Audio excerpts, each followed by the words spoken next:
Selamat pagi Roh Kudus, ku memujimu selalu. Pikiranku, ucapanku, perbuatanku, biarlah selalu senangkanmu, Yesus Tuhanku.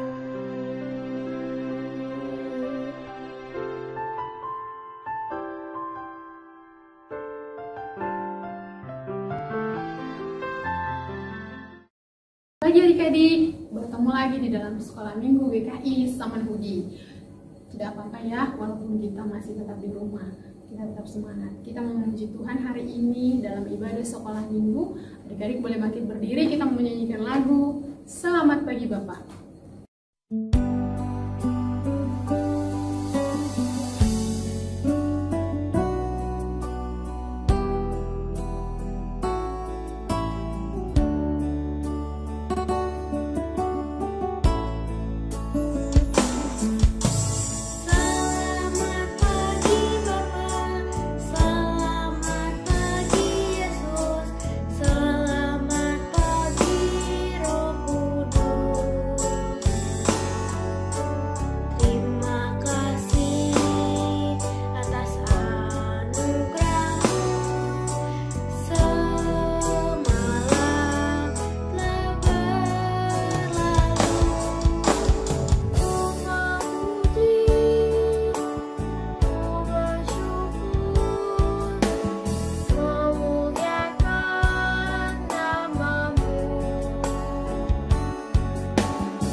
Terima kasih Tuhan Yesus, kalau hari ini kami boleh bangun dengan keadaan sehat. Kami bersyukur untuk semua berkat Tuhan. Sekarang saatnya kami memuji Tuhan di dalam ibadah sekolah minggu. Kiranya Tuhan menolong dan memimpin kami. Di dalam nama Tuhan Yesus. berdoa dan mengucap syukur. Amin. Adik-adik, sekarang kita mau menyanyikan lagu Hanya Satu Jalan. Adik-adik boleh bangkit berdiri dan kita menyanyikan dengan gerakan.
Adik-adik, sekarang saatnya kita mau mendengarkan firman Tuhan. Adik-adik boleh duduk dengan tenang supaya kita bisa mendengarkan firman Tuhan dengan fokus.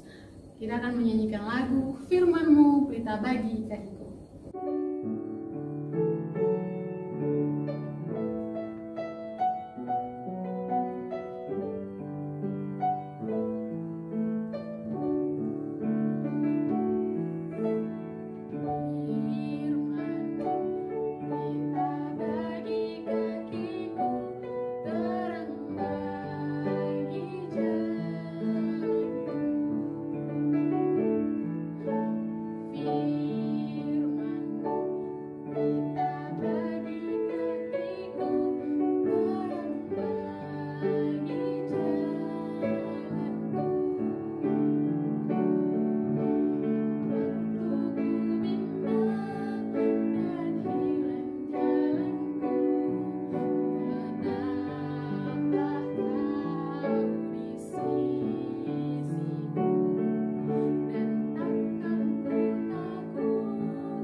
Halo, selamat pagi, selamat hari Minggu, adik-adik semuanya yang ada di rumah. Gimana kabarnya? Wah, kakak senang sekali loh. Hari ini kakak bisa sapa adik-adik kembali melalui layar kaca. Semoga adik-adik semuanya yang ada di rumah dalam keadaan sehat, dalam keadaan baik, penuh semangat, ceria, dan juga tetap optimis ya. Oke, adik-adik, saat ini kita akan mendengarkan kebenaran firman Tuhan. Sebelumnya kita mau berdoa dulu ya. Yuk kita sama-sama berdoa. Allah Bapa yang baik, kami bersyukur untuk kasih setia Tuhan yang boleh menyertai kehidupan kami hari lepas hari. Kami bersyukur kalau pada hari ini kami juga boleh bersama-sama mengikuti kebaktian online. Kami boleh bersama-sama menyanyi buat Tuhan, dan saat ini kami ingin mendengarkan kebenaran firman Tuhan. Kami berdoa kiranya Tuhan boleh menolong adik-adik yang ada di rumah masing-masing agar mereka dapat mendengarkan kebenaran firman Tuhan dengan tertib, dan firman Tuhan yang didengar boleh menolong adik-adik untuk semakin bertumbuh di dalam Tuhan. Berkati juga Cimeda yang akan membawakan kebenaran firman Tuhan. Kiranya Tuhan tolong agar firman yang dibagikan boleh seturut dengan kehendak Tuhan. Terima kasih ya Bapa, hanya di dalam nama anakmu Yesus Kristus yang menjadi Tuhan dan Juru Selamat kami hidup, kami telah berdoa dan mengucap syukur. Amin. Ya, nah adik-adik, siapa adik-adik yang masih ingat cerita minggu lalu? Ayo. Ada yang ingat? Nah, itu benar. Cerita minggu lalu yaitu tentang bagaimana Allah memberikan 10 perintahnya kepada siapa? Kepada Bapak Musa. Di mana ya adik-adik Allah memberikan 10 perintahnya kepada Bapak Musa? Benar, di atas Gunung Sinai. Oke, adik-adik ada yang ingat nggak? 10 perintah Allah itu yang pertama dan yang kedua isinya apa? Ayo, ada nggak yang masih ingat? Minggu lalu Kak Thomas ada menyebutkan loh. Nah, kakak yakin deh, pasti ada adik-adik yang ingat di rumah. Atau juga mungkin ada yang lupa-lupa inget Kak, gitu ya. Yuk, kita mau sama-sama coba lihat kembali. Apa sih isi perintah Allah yang pertama dan yang kedua? Kita lihat sama-sama ya.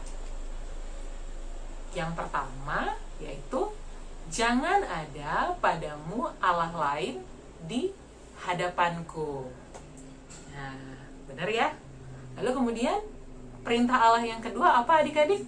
Kita sama-sama baca yuk. Jangan membuat bagimu patung yang menyerupai apapun yang ada di langit, di atas, atau yang ada di bumi di bawah, atau yang ada di dalam air di bawah bumi. Oke, semuanya adik-adik udah pada ingat ya isi perintah Allah yang pertama dan juga yang kedua. Nah, kakak masih ada pertanyaan nih selanjutnya. Adik-adik, menurut adik-adik, pekerjaan apa sih yang sangat membosankan? Apa coba? Hah? Stay at home? Oh iya. Iya kak, stay at home itu sangat membosankan buat aku. Kakak bayangin deh, aku tuh harus belajar di rumah, sekolah dari rumah, bermain pun ya di rumah-rumah aja. Aku nggak bisa main ke mall, aku nggak bisa kemana-mana. Bosen banget loh kak. Ya, kakak setuju. Benar, stay at home. Mungkin sebagian orang itu adalah hal yang sangat membosankan. Selain itu, apalagi ya adik-adik ya? Menunggu. Benar. Banyak orang yang gak suka menunggu. Banyak orang yang gak sabar. Termasuk juga mungkin kakak. Gitu ya. Kita seringkali gak suka dengan menunggu. Seringkali gak sabar untuk menunggu. Ngabis-ngabisin waktu kak. Iya kan? Nah, adik-adik, ketika Bapak Musa berada di atas Gunung Sinai untuk menerima 2 loh batu yang berisi 10 perintah Allah, bangsa Israel menunggu di kaki Gunung Sinai. Nah, berapa lama ya adik-adik bangsa Israel menunggu? 40 hari, 40 malam. Nah, buat buat bangsa Israel itu adalah waktu yang sangat panjang. Mereka bosan adik-adik.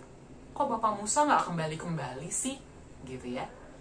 Dari bosan kemudian mereka menjadi ragu-ragu. Ini Musa bakalan kembali nggak sih?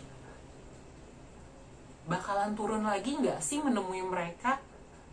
Sampai akhirnya dari bosan menjadi ragu-ragu, dan mereka pun tidak percaya kalau Bapak Musa akan kembali menemui mereka. Kemudian mereka datang mengerumuni Bapak Harun dan mendesak Bapak Harun dengan mengatakan, "Mari buatlah untuk kami Allah yang akan berjalan di depan kami, sebab Musa ini orang yang telah memimpin kami keluar dari tanah Mesir. Kami tidak tahu apa yang telah terjadi dengan dia." Nah, seperti itu bangsa Israel mengatakan kepada Bapak Harun. Lalu kemudian, apa yang terjadi ya adik-adik?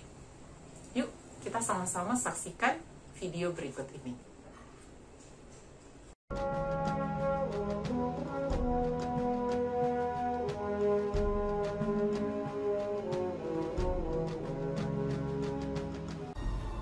Kemuliaan Tuhan diam di atas gunung Sinai.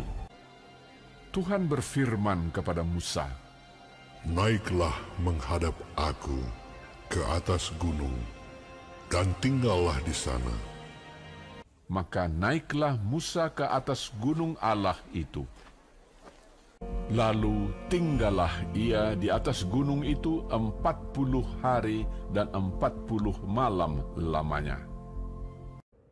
Ketika bangsa itu melihat bahwa Musa mengundur-undurkan turun dari gunung itu, maka berkumpullah mereka mengurumuni Harun dan berkata kepadanya, "Mari, buatlah untuk kami Allah yang akan berjalan di depan kami, sebab Musa ini orang yang telah memimpin kami keluar dari tanah Mesir. Kami tidak tahu apa yang telah terjadi dengan dia." Lalu seluruh bangsa itu menanggalkan anting-anting emas yang ada pada telinga mereka dan membawanya kepada Harun. Diterimanya itu dari tangan mereka, dibentuknya dengan pahat, dan dibuatnyalah daripadanya anak lembu tuangan. Kemudian berkatalah mereka, "Hai Israel, inilah Allahmu yang telah menuntun engkau keluar dari tanah Mesir." Didirikannya mezbah di depan anak lembu itu. Dan keesokan harinya, pagi-pagi, maka mereka mempersembahkan korban bakaran dan korban keselamatan. Sesudah itu, duduklah bangsa itu untuk makan dan minum, dan bersukaria. Berfirmanlah Tuhan kepada Musa, Sebab bangsamu yang kau pimpin keluar dari tanah Mesir telah rusak lakunya. Segera juga mereka menyimpang dari jalan yang kuperintahkan kepada mereka. Pergilah, turunlah. Lalu turun dari gunung dengan kedua loh hukum Allah dalam tangannya, dan tulisan itu ialah tulisan Allah. Dan ketika ia dekat ke perkemahan itu dan melihat anak lembu dan melihat orang menari-nari, maka bangkitlah amarah Musa. Dilemparkannyalah kedua loh itu dari tangannya dan dipecahkannya. Diambilnyalah anak lembu yang dibuat mereka itu, dibakarnya dengan api dan digilingnya sampai halus. Lalu kembalilah Musa menghadap Tuhan dan berkata, Bangsa ini telah berbuat dosa besar. Kiranya Engkau mengampuni dosa mereka itu. Tuhan berfirman kepada Musa, Tetapi pergilah sekarang, tuntunlah bangsa itu ke tempat yang telah kusebutkan kepadamu.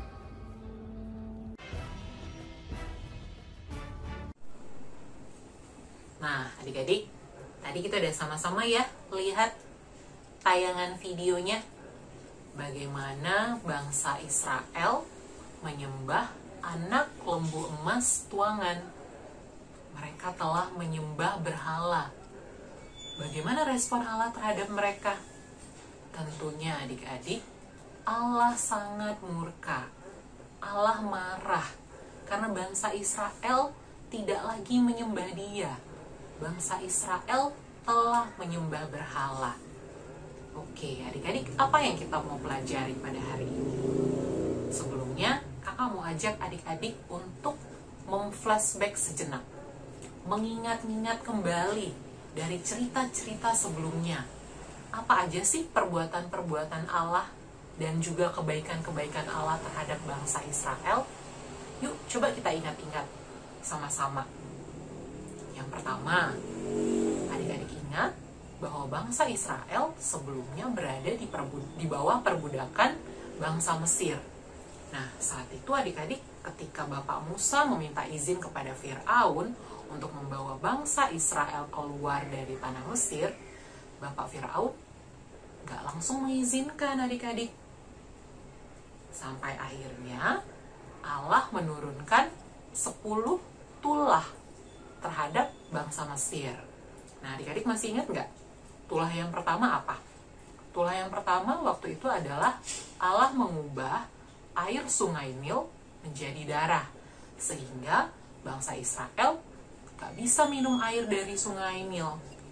Kemudian ada tulah kedua dalam bentuk katak. Nah, sampai akhirnya tulah yang terakhir, yaitu tulah yang ke-10, itu sangat memilukan hati adik-adik, yaitu kematian anak sulung bangsa Mesir.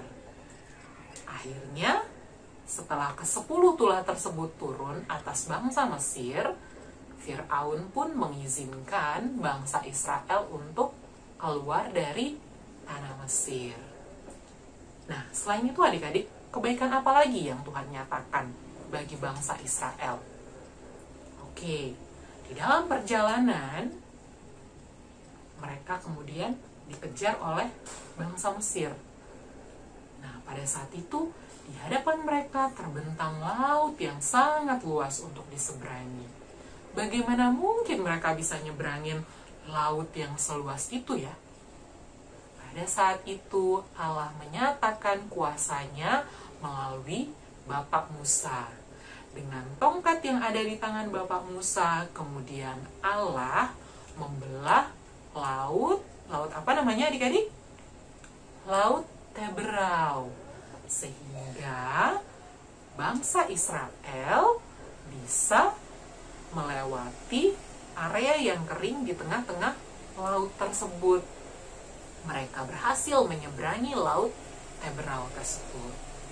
Nah, kebaikan apa lagi yang Tuhan nyatakan bagi bangsa Israel? Pada saat itu, mereka merasa kelaparan. Kemudian mereka bersungut-sungut adik-adik kepada Bapak Musa. Lalu kemudian Bapak Musa memohon kepada Tuhan, dan Tuhan memberikan mereka makanan dalam bentuk mana, sehingga kebutuhan fisik mereka bisa terpenuhi. Nah, adik-adik, setelah semua kebaikan Allah, semua perbuatan Allah yang Dia nyatakan bagi bangsa Israel masih saja tidak percaya. Bangsa Israel masih saja menyembah berhala. Bangsa Israel menyembah patung anak lembu emas tuangan. Adik-adik, hari ini firman Tuhan mau mengajak kita bersama untuk menjadikan Allah sebagai satu-satunya Tuhan di dalam kehidupan kita. Iya, adik-adik, zaman sekarang ini masih ada nggak sih patung anak lembu emas? Kakak juga nggak tahu masih ada atau enggak. Tapi mungkin saja ada orang-orang yang masih menyembah patung sebagai Allah mereka. Nah, adik-adik, kalau sekarang ini, apa sih yang bisa menjadi berhala di dalam kehidupan keseharian kita, dalam kehidupan adik-adik, dalam kehidupan kakak. Yuk, coba kita pikirin. Kalau menurut kakak sih, salah satunya apain? Smartphone ya. Adik-adik, dulu waktu pertama kali kakak pakai telepon genggam, namanya belum smartphone, namanya masih handphone. Karena memang fungsinya hanya sebagai telepon genggam untuk menelpon dan juga untuk SMS. Ada gamesnya nggak, Kak? Ada, tapi gamesnya ya masih games-games zaman dulu lah, nggak seperti yang sekarang kayak PUBG, atau adik-adik bisa main games dengan membangun bangunan gitu ya. Ada banyak sekali games gitu kan ya. Nah, kok bisa sih Kak handphone ini jadi berhala? Bisa adik-adik. Tapi sebenarnya handphone ini kan juga positif Kak. Iya benar, handphone ini akan sangat berguna dan menjadi positif kalau kita menggunakannya untuk tujuan yang baik juga. Misalnya kayak sekarang adik-adik belajar sekolah dari rumah, kita bakalan butuh smartphone, kita bakalan butuh laptop gitu ya untuk proses pembelajaran. Atau seperti sekarang kita sekolah minggu juga secara online, sehingga pastinya adik-adik bakalan butuh smartphone, bakalan butuh laptop ataupun gadget sebagai media untuk kita bisa kebaktian online bersama gitu kan. Terus emang salah Kak kalau misalnya gadget ini, smartphone ini kita gunakan untuk bermain games? Gak salah adik-adik, selama kita bermain gamesnya dengan disiplin, dengan waktu yang ditentukan oleh papa mama adik-adik di rumah, kita bisa taat gitu ya. Kapan akhirnya gadget ataupun smartphone kita bisa menjadi berhala? Contohnya ketika adik-adik bermain games melebihi waktu yang sudah ditetapkan. Mama papa mengizinkan adik-adik untuk bermain games setelah proses pembelajaran selesai selama 30 menit. Tapi siapa? Ayo di antara adik-adik yang sering ngebantah. Nah, akhirnya bermain gamesnya bisa sampai 1 jam, bisa sampai 2 jam. Bahkan yang seharusnya waktunya untuk tidur siang atau sudah waktunya tidur malam, tapi masih ngumpet-ngumpet main games. Nah, itu adalah salah satu contohnya adik-adik.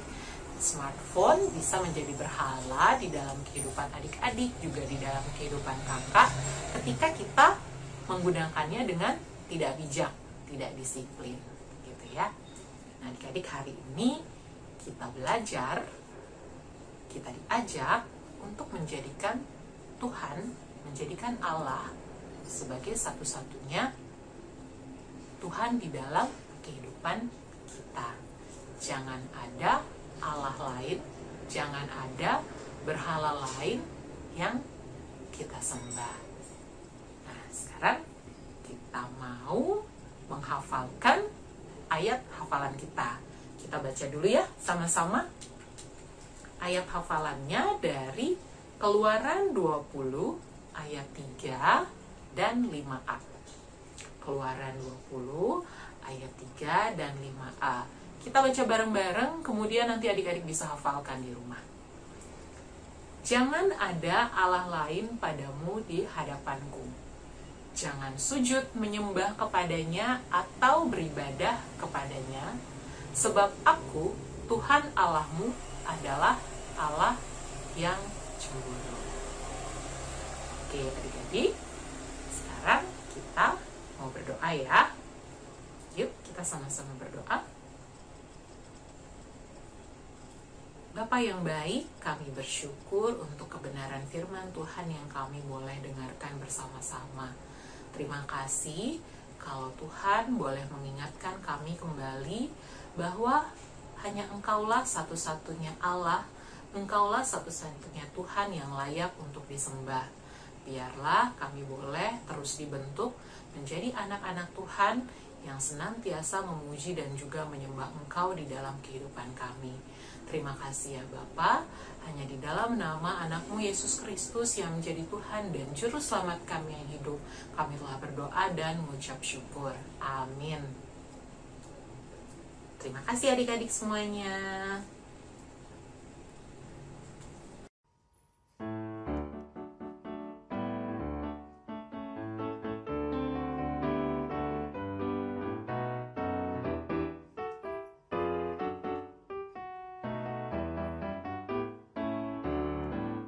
Setinggi-tingginya langit, setinggi kasih Yesusku. Sedalam lautan, lebih dalam kasih Yesusku.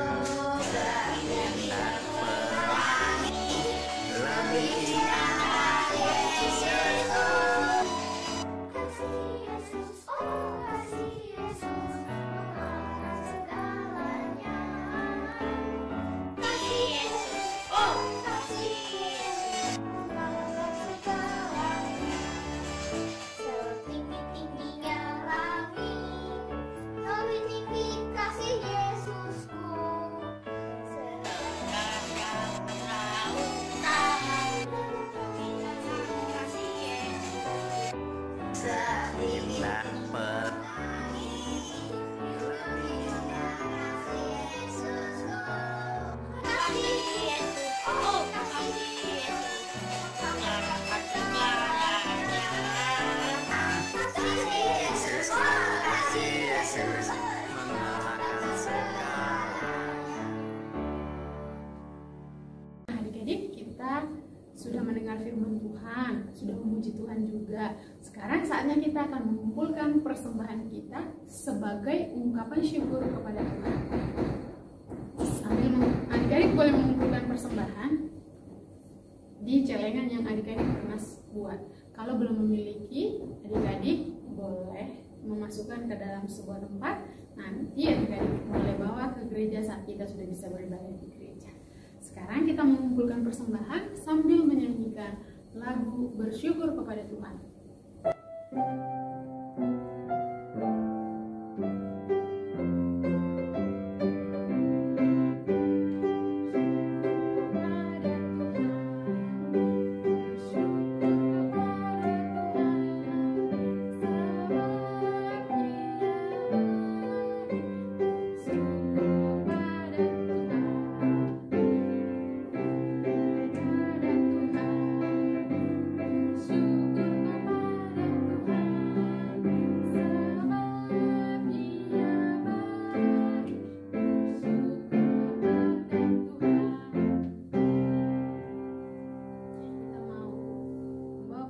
Kita di dalam doa.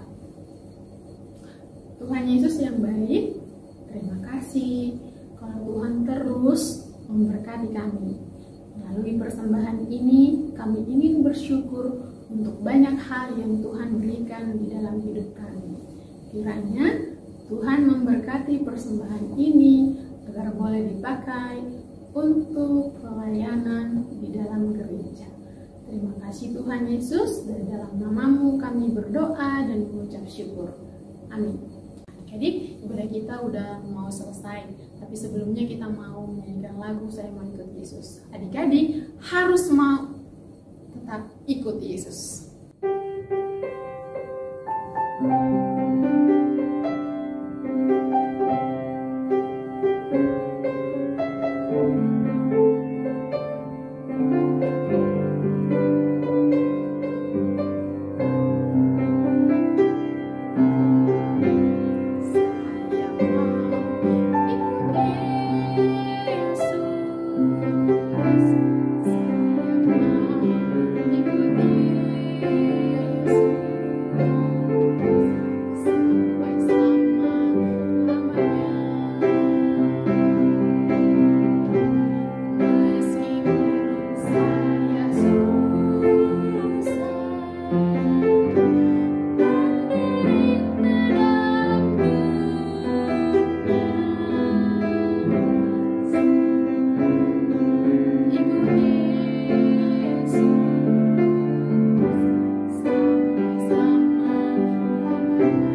Terima kasih Tuhan untuk pimpinan Tuhan di dalam ibadah kami hari ini.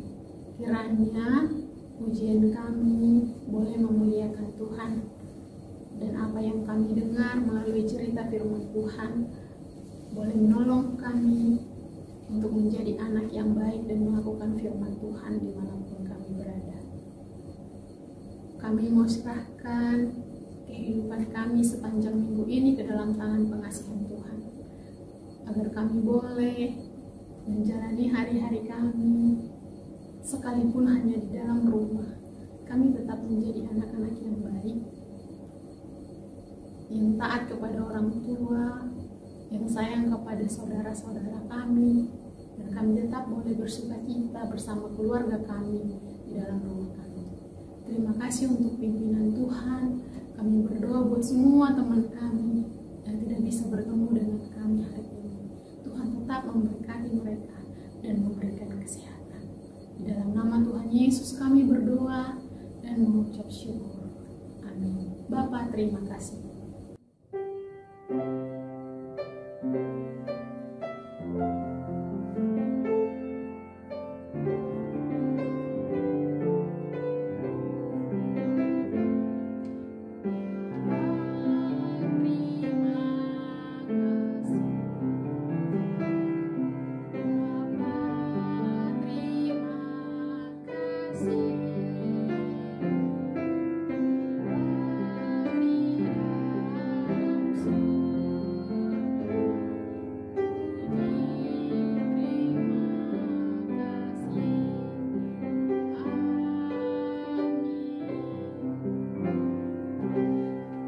Adik-adik, sampai ketemu minggu depan. Tetap jadi anak yang baik dan tetap semangat. Bye-bye dan God bless you.